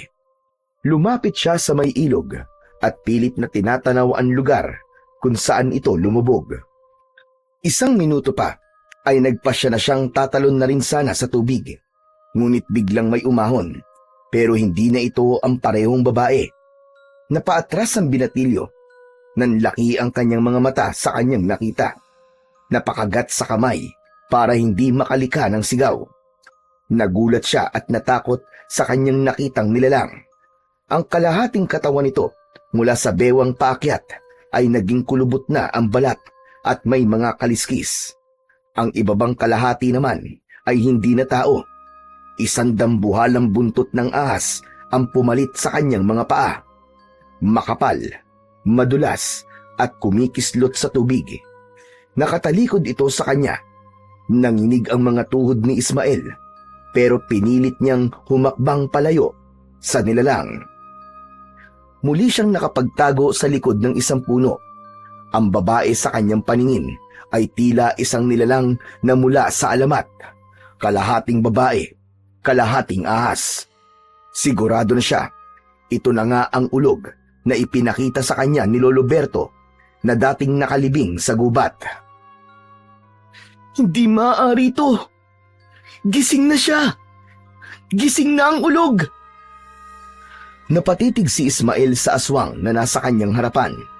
Nakita niya itong kumilos. Itinaas ang kamay nito sa langit at muling bumigkas ng isang dasal. Ang tinig nito ay malalim at parang may sumasabay na di lang dalawang tinig kundi marami. Parang boses ng ilang kaluluwang sabay-sabay na nagdarasal. Nagtakip ng tenga ang binatilyo. Ano to? Ano to? Diyos ko! Ano tong ginagawa niya? Habang nagpapatuloy ito, biglang gumalaw ang lupa. Sa ilalim ng malabnaw na putik, may isang kamay na umusli. Maliit, pero matalas sa mga kuko. Dahan-dahan itong umangat sa lupa. Isang maliit na nilalang, parang bata, pero may kahindik-hindik na anyo. Maputla ang balat, kulay abo, parang bangkay. Ang mga mata nito ay namumula. Ang bibig ay punong-puno ng matutulis na ngipin. Halos hindi kasya sa maliit nitong bibig, kaya't nakabuka ito na tila laging galit. May maliit din itong mga sungay sa gilid ng ulo, at ang paghinga nito ay parang huni ng pusa na paos at galit. Gumapang ito palabas ng hukay at lumapit sa ulog. Ngumiti ang babae nang makita niya ang tiyanak na nasa kanyang tabi. Itinuloy ng matandang babae ang kanyang pagdarasal, at si Ismael naramdaman ang biglaang pagbigat ng hangin. Gumuhit sa langit ang matatalim na kidlat. Animoy parang galit na galit. Humigpit ang hawak niya sa kanyang dibdib at hindi niya alam kung ano ang gagawin. Maya-maya pa ay narinig na niya ang mumunting kaluskos at sa muli niyang pagsilip, nakita niya na ang sunod-sunod na pagbangon ng mga patay na sanggol. Diyos ko! Ang daming tiyanak! Maingat na umatras ang binatilyo, halos hindi na humihinga. Ilang sandali pa ay nakalayo siya sa lugar na yon. Tumakbo siya ng ubod bilis. Hindi na niya ininda ang mga sanga na tumatama sa kanyang muka o ang mga tinik na bumabaon sa kanyang mga paa. Diretso siyang tumakbo, basang-basa at nilalamig, habang sa loob niya ay nananalangin siya na sana ay hindi siya sinundan ng mga halimaw. Mas binilisan pa ng binatilyo ang pagtakbo. Halos mawalan siya ng lakas habang binabaybay ang madilim at maputik na daan. Isa lang ang naisip niyang puntahan ng mga oras na yon. Yun ay walang iba, kundi si Aling Celia. Sa wakas, ligtas siyang nakarating sa bahay ng babae. Nanginginig ang kamay niya habang sunod-sunod na kumatok. Aling Celia! Aling Celia! Buksan niyo po ang pinto! Ilang saglit ay bumukas ang pinto. Gulat na gulat si Aling Celia nang makita ang binatilyo. Basang-basa, maputik at takot na takot. Diyos ko! Ismael! Ano nangyari sa'yo? Ba't ganyan ang itsura mo? Tulungan niyo po ako. Kailangan na po natin yung mutya. Nabuhay na po sila, Aling Celia. Nandito na po ang ulog. Nabuhay na po ang mga tiyanak. Sandali lang. Huwag kang masyadong maingay. Nandito ang asawa ko, lasing. Hindi niyo po ako naiintindihan eh. May mga halimaw na po. Nakita ko po sila. Paparating na po ang dilubyo, Aling Celia. Parang awa niyo na po. Kunin niyo na po sa asawa niyo ang mutya. Yun na lang po ang tanging paraan para mapigilan ang kampo ng kadiriman. Napaatras si Aling Celia. Hindi makapagdesisyon kung ano ang gagawin. Pero bago pa niya maisip ang susunod na hakbang, ay may narinig silang malalim na boses mula sa loob. Celia! Sino ba yan nandyan na? At bakit tayo ginagambala sa 10 oras ng gabi? Sino ba yan? Sumulpot ang lalaki mula sa sala. Hawak pa ang isang bote ng gin sa kamay. Namumula ang muka at halatang kanina pa naglalasing. Ikaw na naman pala. Anong pakay mo ba rito Umalis ka na nga. Huwag kang magdala ng kamalasan sa pamamahay namin. Kung kailan sunod-sunod na swerte ko bigla ka na naman susulpot. Baka dahil sa'yo, matigil ang lahat ng biyayang dumarating. Mang Tonyo, makinig ka po kayo sa akin. Kailangan niyo pong ibigay sa akin ng mutya ng ngipin ng dragon ngayon din. Kailangan natin yun para mailigtas ang lahat. Siraulo ka ba? Bakit ko naman nabibigay sa'yo ang bagay na nagbibigay ng swerte sa akin, Alam mo ba simula ng kunin ko to, ay naging sunod-sunod na ang panalo ko sa sabong? Kaya bakit ko ito ibibigay sa'yo? Siraulo ka pala Nasa'yo talaga ang ngipin ng dragon, Tonyo. Anong ngipin ang sinasabi mo? Ang kinuha ko, yung gintong pangil na pampaswerte. Anong pampaswerte? Malas ang bagay na yan, Tonyo. Paano mo nakuha yan? Nagsimulang magkwento si Mang Tonyo. Ayon sa kanya, nagsimula ang lahat ng mapag-usapan nilang mga sabongero ang tungkol sa mga anting-anting na pampaswerte at kung ano-anong kababalaghan. Hanggang sa napunta ang usapan tungkol sa gintong pangil na nakabaon sa libingan na nasa gitna ng gubat. Galing umano ang impormasyon sa isang matandang baliw. Dito nila narinig ang tungkol sa pampaswerteng anting-anting.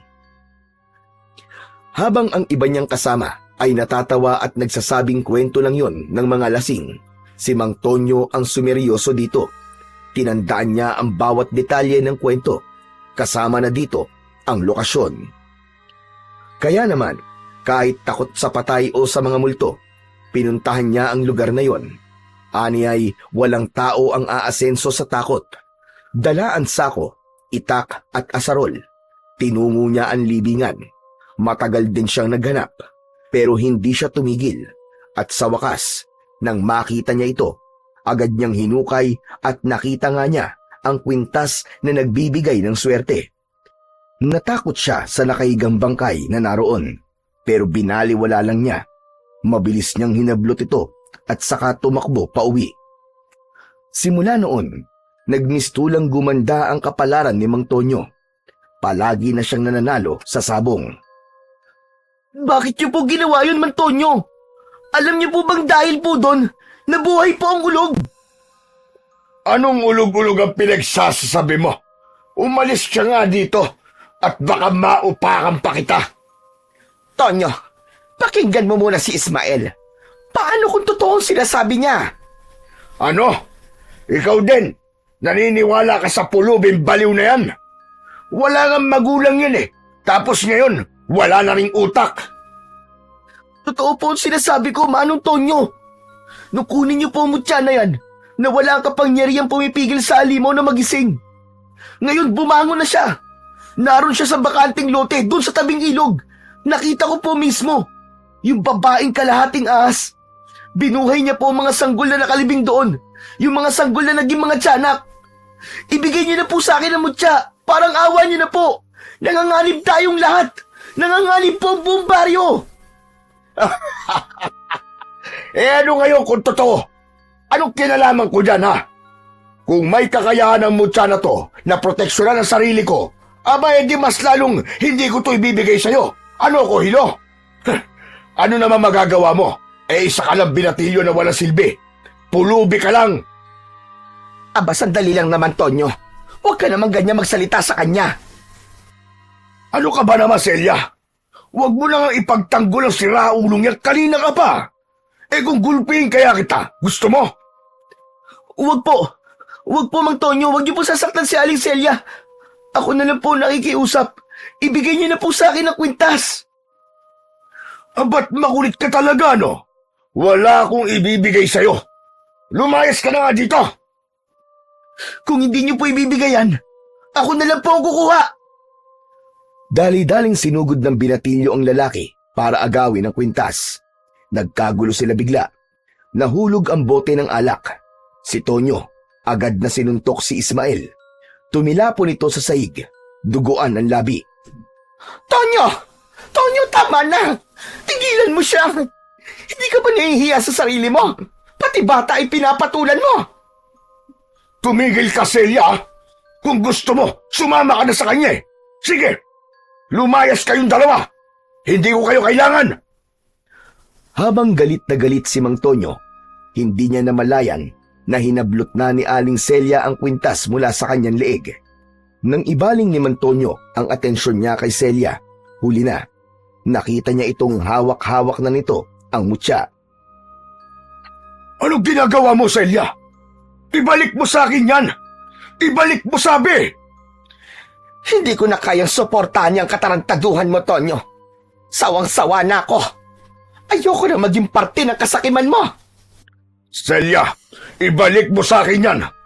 Alam mo ba lahat ng meron tayo ngayon ay dahil sa anting-anting na yan, ha? Hindi. Hindi ko alam. Pero dahil ikaw na rin na nagsabi, mas lalong alam ko na mali ito. Hindi ko na maaatim ang ginagawa mo. Alam mo ba dahil sa bagay na to, nagbago ka? At habang tinitignan kita ngayon, hindi na ikaw yung lalaking pinakasalan ko. Tama na po, Mang Tonyo. Wala po akong masamang gagawin. Ang mutya po na yan ay gagamitin lang po natin para mailigtas ang baryo laban sa aswang na ulog. Wala akong pakialam kung anong klase ng dilubyo ang dumating. Ibalik mo sa akin yan, Celia. 1, 2. Huwag mo nang paabutin ng 3. Kundi ano? Sasaktan mo ko? Papatayin mo ko? Ganyan ka na ba talaga? Wala ka ng konsensya. Maaatim mong may mamatay na dahil lang sa anting-anting na ito. Ipagpapalit mo ang buhay nating lahat para lang mapasayo ang mga bagay na gusto mo. Akin na yan. Ibalik mo sabi sa akin yan eh. Eto, Ismael, kunin mo kwintas. Gawin mo ang tama. At sana, magtagumpay ka sa pagliligtas sa baryong ito. Agad na umalis si Ismael. Hawak-hawak ang mutya. Patuloy pa rin ang ulan, kasabay ang malalakas na kulog at kidlat. Hanggang sa narinig niya ang malakas na tinig ni Mang Tonyo mula sa likod.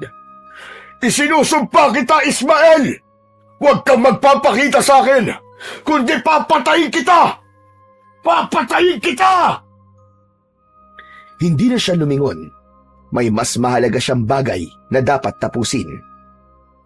Samantala, sa loob ng bahay, halos hindi na makagalaw si Aling Celia nang dahil sa takot. Nanginginig ang kanyang mga kamay habang pinipigilan ang luha. Pabalibag na isinara ni Mang Tonyo ang pinto.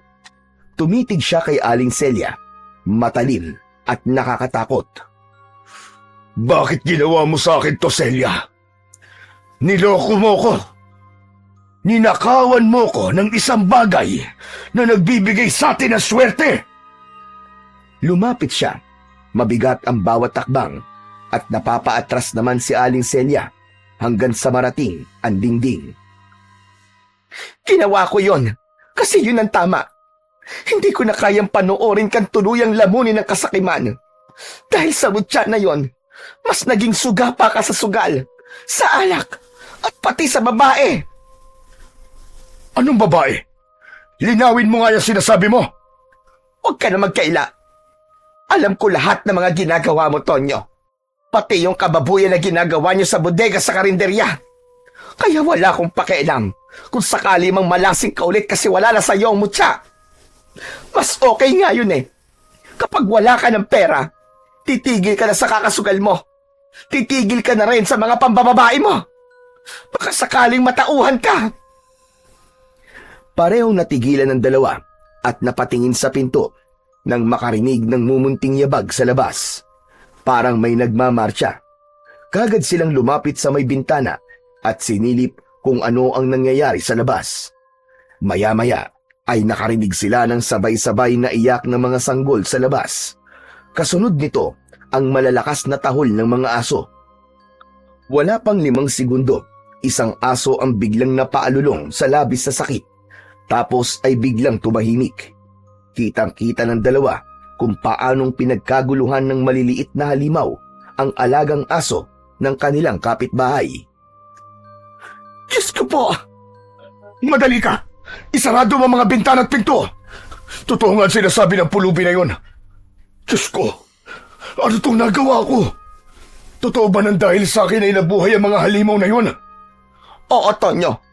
Ikaw ang may kagagawa nito. Tignan mo! Tignan mo, Tonyo! Tignan mo mga halimaw na nasa labas! Nang dahil sa'yo, nanganganib na ang buong baryo! Biglang may malakas na kalabog sa pintuan. Parang may maliliit na katawan na pilit na umaakyat at kumakalmot sa dingding ng kanilang bahay. Kinakalampag din ng mga ito ang kanilang bubong. Umiyak ang kanilang anak nang marinig ang nakakatakot na ingay na yon. Lumabas ito ng silid at niyakap ang kanyang ina. Huwag kayong maingay. Sisiguraduhin kong walang masamang mangyayari sa atin ngayong gabi. Diyan lang kayo at kukunin ko lang ang itak ko para kahit papano ay may panlaban tayo kung sakali mang makapasok sila. Matapos kunin ang itak sa kusina, siniguro na din ng lalaki na nakasara at nakakandado ang mga bintana at pinto ng kanilang bahay. Maya-maya pa ay tumigil din ang ingay. Samantala, Habang papalayo naman si Ismael sa baryo, wala itong kaalam-alam na nagsimula ng magkalat ng lagim ang mga halimaw. Napakapit siya sa kwintas na nasa kanyang palad. Ramdam niyang nag-iinit ito at parang may sariling buhay at pakiramdam. Gayunpaman ay hindi niya ito binitiwan. Naglakad siya ng mabilis. Kahit madilim ang paligid, ay tinuntun niya ang gubat kung saan sila huling nagkita ng matandang baliw. Ngayong buhay na ang ulog at ang mga kampo nito, alam niyang ang matandang lalaki lang ang maaaring makatulong sa kanila dahil ito lang ang nakakaalam kung paano gamitin ang mutya at kung paano matatalo ang mga halimaw. Ngunit pagdating niya doon, hindi niya nakita ang matanda. Nakailang tawag na rin siya pero walang sumasagot. At nang tignan niya ang libingan, totoo ngang wala na doon ang nakita niya noong bangkay. Dahil sa matinding pagod, napaupo na lang ang binatilyo at isinandal ang likod sa isang malaking puno. Nakatulog siya nang di namamalayan. Kinabukasan, sa unang pagputok ng araw sa baryo, naunang nagising si Aling Celia. Gaya ng nakasanayan niya, lumabas siya ng bahay para magwalis. Medyo nakakaramdam pa siya ng takot, pero dahil sumikat na ang araw, alam niyang ligtas na ang paligid sa oras na yon at wala nang banta ng aswang o anumang nilalang ng dilim. Ngunit paglabas niya, nagtaka siya sa amoy ng hangin, malansa at amoy dugo.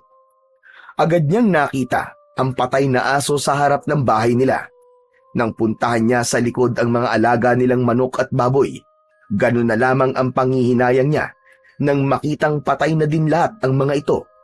Ang mga manok, nakita niyang ulo na lang ang mga ito.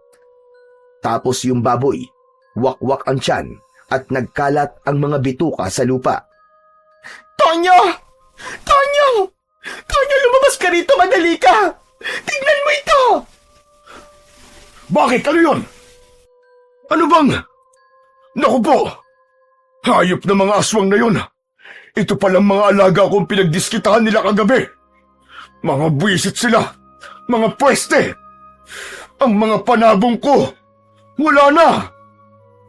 Hindi pa man sila nakakabawi sa gulat at panghihinayang, ay may dumaan silang kapitbahay at sinabi sa kanilang may mga patay na tao silang nakita sa iba't ibang bahagi ng baryo. Nagkatinginan ang mag-asawa.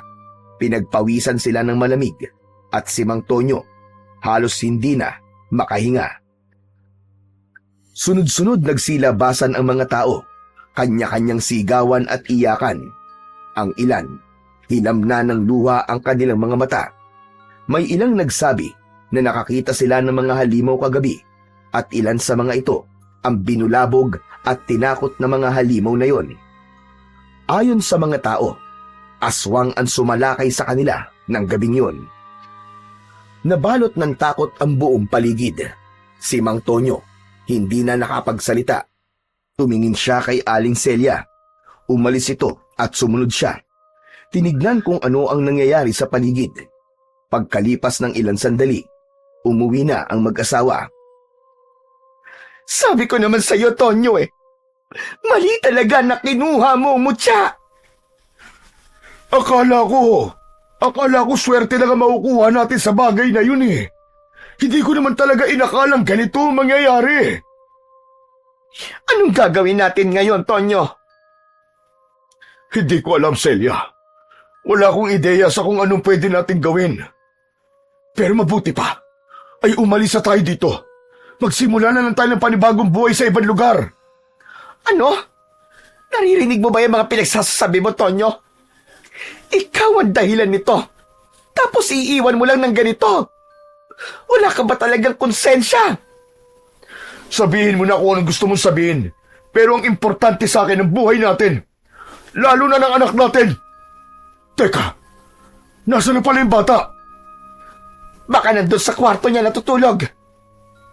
Parehas nilang pinuntahan ng kwarto ng kanilang anak. Pero sa kasamaang palad, wala ito doon. Nagpalitan sila ng tingin. Parehong halata ang takot sa kanilang mga mata. Hindi ito pwede. Kanina lang nandito pa siya eh. Elisa! Elisa, anak! Anak, nasan ka ba? Bumalik ka na rito sa bahay. Tumakbo sila sa likod ng bahay. Pinuntahan ng palikuran ang maliit na bodega, ang lugar kung saan palaging naglalaro ang bata. Pero wala ito ron. Elisa! Elisa, anak! Ikaw ang may kasalanan nito, Tonyo. Kasalanan mo lahat ng ito, hayop ka! Hindi nakaimik si Mang Tonyo. Napatitig siya sa kanyang mga kamay. Naunawaan niya ang laki ng kanyang nagawang kasalanan.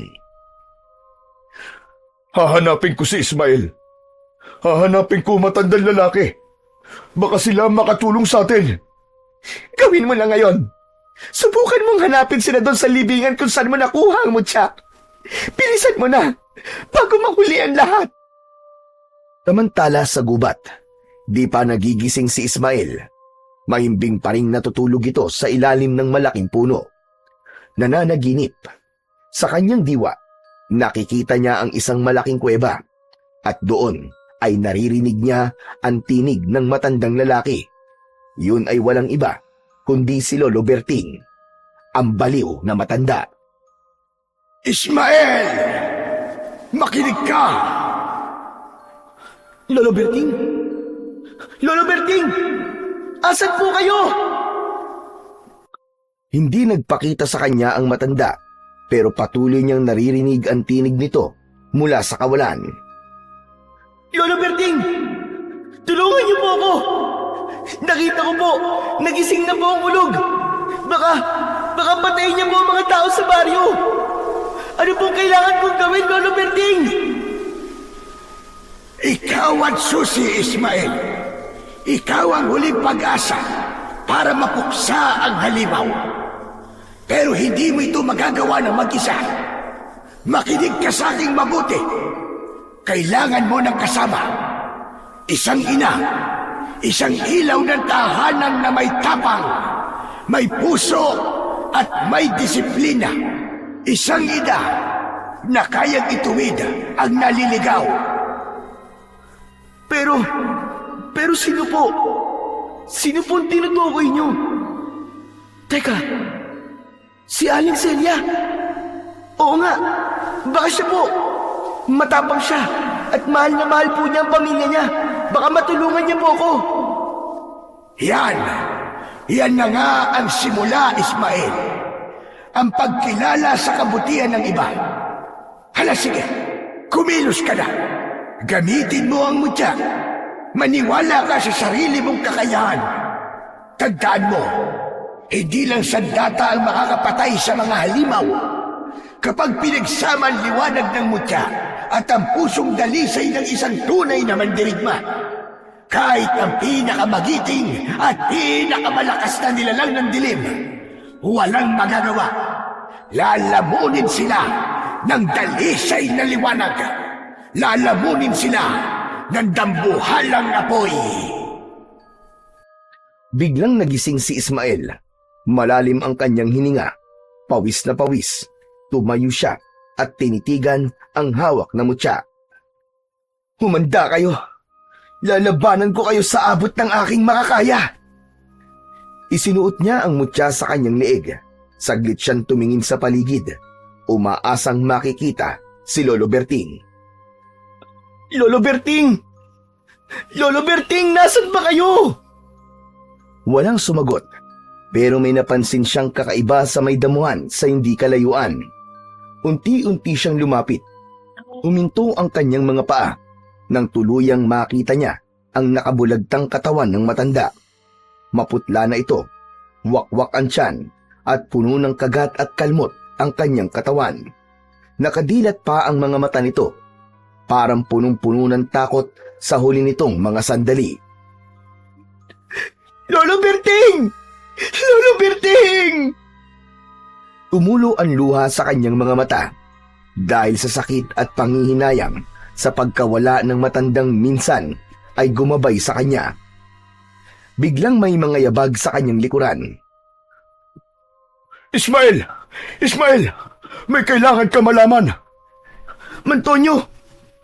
Agad niyang hinawakan ng mahigpit ang kwintas at bahagyang umatras palayo sa lalaki. Huwag ka mag-alala, Ismael. Hindi ko nakukunin ang mutya na yan. Pumunta ako dito para ipaalam sa'yo na umatake na ang mga halimaw kagabi. Maraming kababaryo natin ang namatay. At ang anak ko nawawala siya. Nawawala si Elisa. Ikaw lang at ang matanda...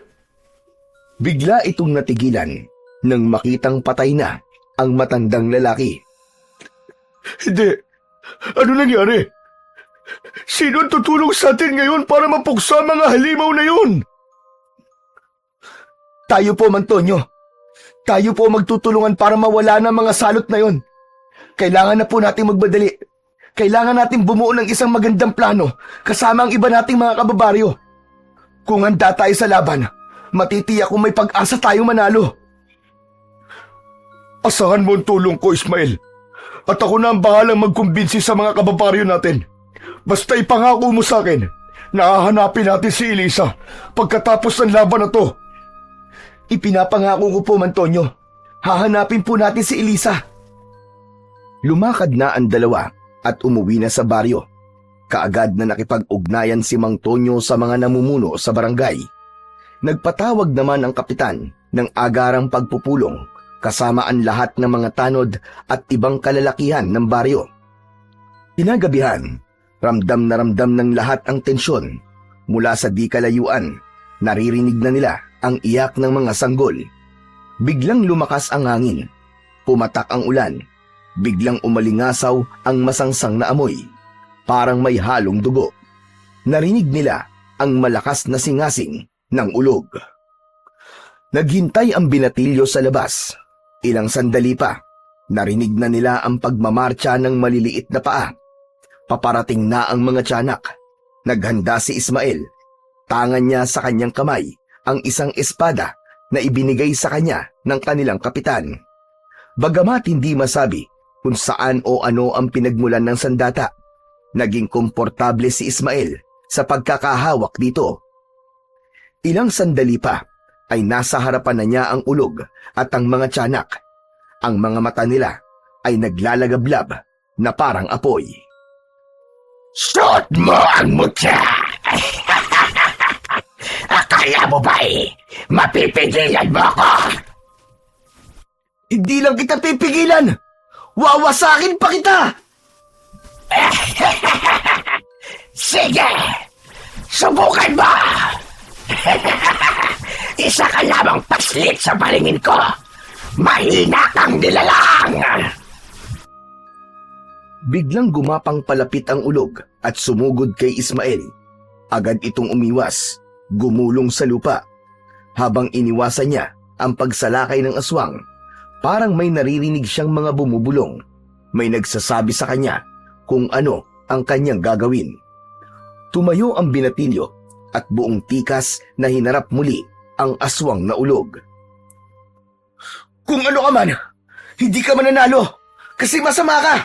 Kailanman, hindi nanalo ang kasamaan laban sa kabutihan. Inubad niya ang mutya sa kanyang leeg at inilagay ito sa hawakan ng kanyang espada. Itinaas niya ito ng nakaturo sa langit at pagkatapos ay itinutok ito sa aswang na ulog. Mula rito, kumawala ang isang bugso ng liwanag. Tumama ito sa katawan ng aswang. Napasigaw ito sa labis na sakit.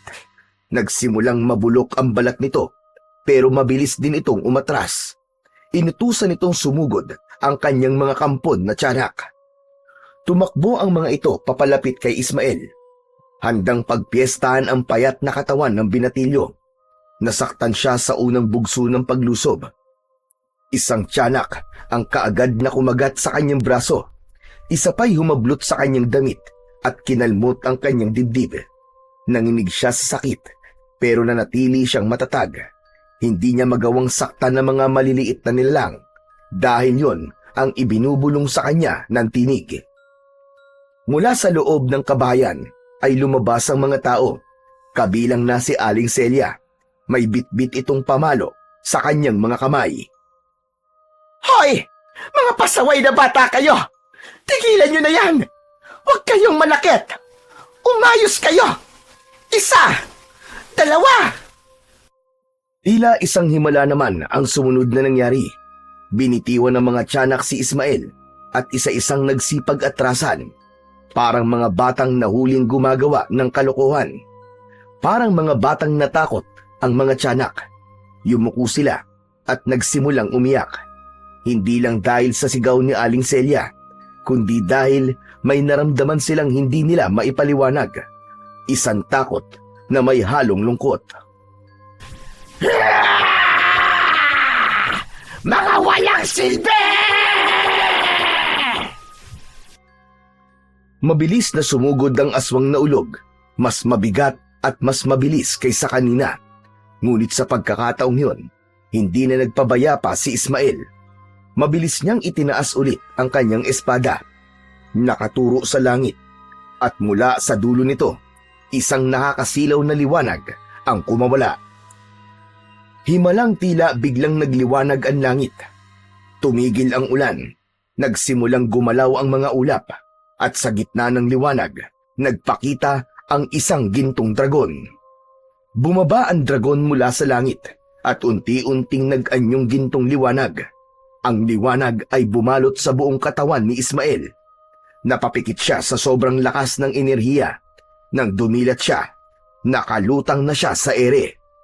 Kasabay nito ay ang biglang pagbabago ng anyo ng mutya. Naging gintong apoy ito at kumalas mula sa espada. Dumapo ito sa kanyang kamay. Sa pagkakataong yun, ay binitiwan na niya ang kanyang espada. Ramdam ni Ismael ang panibagong lakas at naging mas matalas na rin ang kanyang pandama. Sumigaw ang aswang na ulog. Hindi ito umatras. Lalong tumindi ang galit sa kanyang muka. Inilabas nito ang mahahaba niyang mga kuko at tinangkang kalmutin ang muka ni Ismael. Ngunit mabilis ang ginawang pag-iwas ng binatilyo. Muling sumugod ang ulog. Hinampas nito si Ismael gamit ang kanyang mahabang buntot. Tinamaan ang braso ni Ismael at tumilapon siya. Tumama sa isang malaking puno. Napayuko si Ismael, napangiwi ng dahil sa sakit, pero hindi siya sumuko. Dahan-dahan siyang tumayo. Nagsimulang magliyab ang gintong apoy sa kanyang mga kamay. Pinikit niya sandali ang kanyang mga mata. Saka malakas na sumigaw.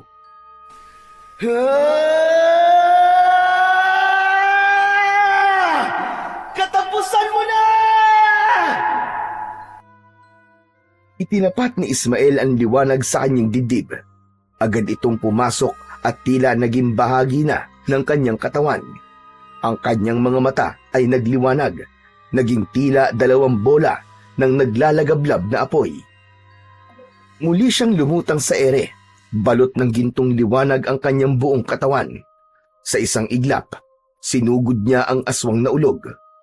Diretso niyang tinumbok ito at sa bawat pulgada ng paglapit niya, lalong lumalakas ang liwanag sa kanyang katawan. Nasisilaw ang lahat, halos hindi nila makita kung ano ang nangyayari sa laban. Samantala, inihanda naman ng binatilyo ang kanyang kamao. Isang malakas na suntok ang binitiwan niya sa dibdib ng aswang na ulog. Isang malakas na sigaw ang binitiwan ng halimaw. At sa huling pagkakataon, natupok ang ulog. Walang natira, kundi abo. Unti-unting nawala ang liwanag sa katawan ni Ismael. Mula sa ulap, muling lumitaw ang gintong dragon. Umikot ito sa ere at dahan-dahang bumaba. Inikutan nito ang mga tiyanak at sa bawat pag-ikot, naglalabas ito ng banayad na ilaw na tumatama sa mga nilalang. Isa-isang nagbago ang kanilang mga anyo. Mula sa anyo ng nakakatakot na nilalang, naging tila mumunting anghel sila na may mapayapang mga muka. Napaiyak ang lahat ng mga nanay at tatay ng baryo. Hindi nila napigilang lumapit at panoorin ang mga kaluluwang unti-unting humihiwalay sa mga katawan. Isa-isa silang sumakay sa likod ng dragon. Tahimik ang lahat habang tumataas ang dragon. Dala-dala ang mga kaluluwa ng mga sanggol. patungo sa langit. Ayon sa paniniwala ng mga matatanda noon, ang dragon ay isang uri ng espiritu na tagahatid ng mga kaluluwa sa mas magandang lugar. Nang tuluyan ng nawala sa paningin ang dragon, sama-samang inilibing ng mga taga-baryo ang mga buto at labi ng mga sanggol. Inilagak nila ito sa maayos na libingan, dinasalan at nagsindi ng kandila bilang pamamaalam. Pagkatapos nito ay naglakad-lakad si Ismael kasama ang mag-asawang Celia at Tonyo. Hinahanap nila si Elisa, isang matandang babae na naninirahang mag-isa sa kubo. Malayo sa mga kapitbahay ang tumawag sa kanila. May kapansanan nito sa paa at halatang hirap na sa katawan. Sinabi nitong nasa kanya ang bata. Nagulat naman ng mag-asawa. Lumapit sila at nakita ang kanilang anak na ligtas. Kwento ng matanda, nakita niyang naligaw sa lugar niya ang bata. Agad niya itong pinatuloy sa bahay para alagaan habang wala pang naghahanap. Humingi ito ng tawad sa mag-asawa dahil hindi nito naisoli ang bata sa kanila dahil hirap siyang maglakad. Agad na nagyakap ang pamilya at nagpasalamat ang mga ito sa matanda. Mula ng araw na yon, nagbalik na ang katahimikan sa baryo. Nag-iba na ang tingin ng mga tao kay Ismael. Hindi na siya itinuring na malas. Madalas na siyang purihin ng mga tao. Niyayakap siya ng mga bata at tanggap na siya ng lahat. Nagbago na rin si Mang Tonyo. Nagsimulang lumambot ang puso niya at inamin ang kanyang mga pagkukulang. Hindi nagtagal, inampun nila ni Aling Celia si Ismael at itinuring bilang isang tunay na anak. Masayang masaya si Ismael sa lahat ng mga nangyari sa kanyang buhay. Tuwing gabi, palagi niyang tinatanaw ang langit sa direksyon kung saan umakyat ang gintong dragon.